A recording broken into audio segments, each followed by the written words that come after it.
Everyone is familiar with the train transports that carried the Jewish people to destruction in the Second World War. To coordinate the transport of millions of Jews on railways and into death camps, with timing so precise that the victims walked out of the boxcars and into the waiting gas chambers, required a computer.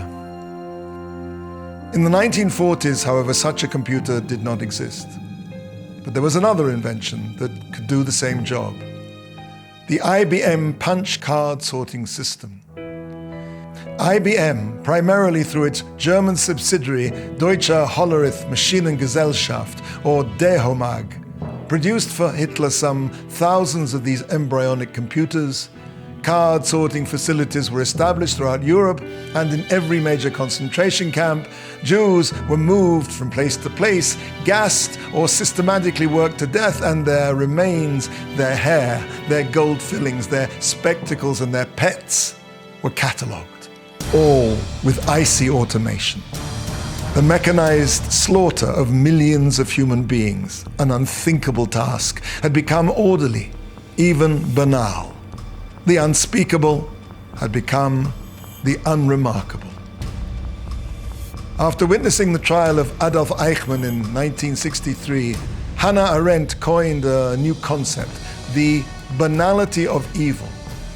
Arendt labored to make sense of how people who seemed so overwhelmingly ordinary, banal, had been capable of such monstrous deeds. To understand this, however, she need not have looked further than the Torah that was her neglected inheritance. In the book of Eicha, Lamentations, the prophet Yirmiyahu, Jeremiah, catalogues with terrible poignancy the destruction of Jerusalem and its people. Eicha is constructed on the pattern of the Aleph-Bet, meaning in the majority of the chapters the first stanza begins with Aleph, the second with Bet, and so on. Rabbi Yochanan said, why were the Jews at the time of the temple's destruction stricken with the Aleph-Bet? Because they transgressed the Torah that was given through the Aleph-Bet. What did Rabbi Yochanan mean when he said that they were stricken? They were hit by the Aleph-Bet? Did the letters themselves get up and assault them?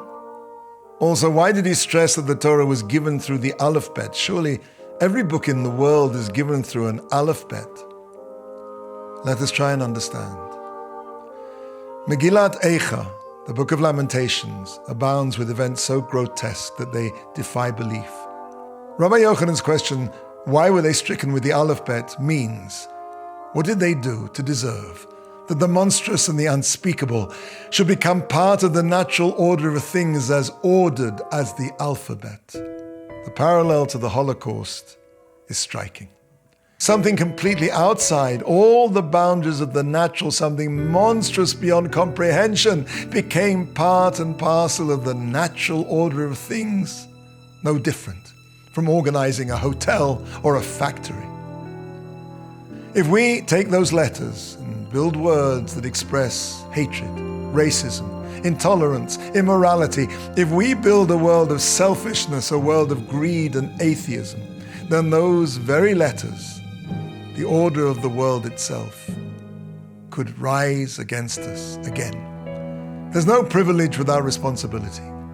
We, the Jewish people, have the privilege of being God's chosen people. Our responsibility is that we must be a light to the nations, that our actions, our thoughts, our words should be illuminated by the keeping and the learning of our Holy Torah.